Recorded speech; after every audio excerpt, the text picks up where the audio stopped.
ഈ അടുത്ത സമയങ്ങളിൽ സോഷ്യൽ മീഡിയയിൽ കണ്ട കുറച്ച് പോസ്റ്ററുകളാണ് ഞാനിവിടെ ഇന്ന് ഈ വീഡിയോയിൽ പോസ്റ്റ് ചെയ്യുന്നത്.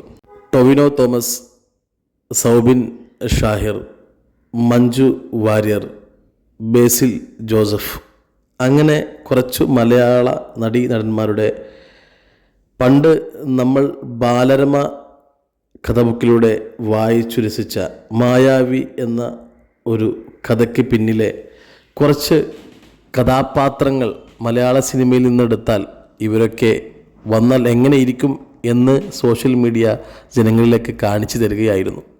സത്യത്തിൽ ആ പോസ്റ്ററുകൾ അല്ലെങ്കിൽ ആ AI ഫോട്ടോ കണ്ടപ്പോൾ നമുക്ക് ശരിക്കും വളരെ എക്സൈറ്റ്മെൻ്റായി തോന്നിപ്പോയ ഒരുപാട് പ്രേക്ഷകരുണ്ട്.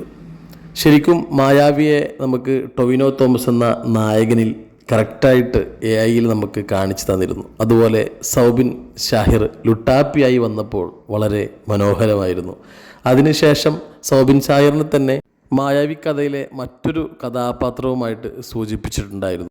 പിന്നെ കാണാൻ കഴിഞ്ഞത് രസകരമായ മറ്റൊരു AI ഫോട്ടോ ആയിരുന്നു. നമ്മുടെ ബേസിൽ ജോസഫിനെയും അനശ്വര രാജിനെയും കൂട്ടി നിർത്തിക്കൊണ്ടുള്ള ഒരു അടിപൊളി ഒരു AI പോസ്റ്റർ. എന്തായാലും മായാവി എന്ന് പറയുന്ന ആ ഒരു കഥ സിനിമയാക്കുമ്പോൾ അതിന് കറക്റ്റായിട്ടുള്ള ഒരു കാസ്റ്റിംഗ് തന്നെയാണ് നമുക്ക് സോഷ്യൽ മീഡിയയിൽ കാണാൻ കഴിഞ്ഞത്. മായാവി എന്ന് പറയുന്നൊരു സിനിമ അല്ലെങ്കിൽ ബാലരമയിൽ നമ്മൾ വായിച്ച് കേട്ട ആ ഒരു കഥ സിനിമയാകുമ്പോൾ നമ്മൾ ഇപ്പോൾ AIയിലൂടെ കണ്ട ഈ കഥാപാത്രങ്ങൾ തന്നെയാവട്ടെ നായകനായും നായികയായും വില്ലനായും മറ്റു കോമഡി കഥാപാത്രങ്ങളൊക്കെയായി AIയിൽ കാണിച്ച ഈ കഥാപാത്രങ്ങൾ തന്നെ ആവട്ടെ സിനിമയിലും എന്ന് നമുക്ക് ആശംസിക്കാം.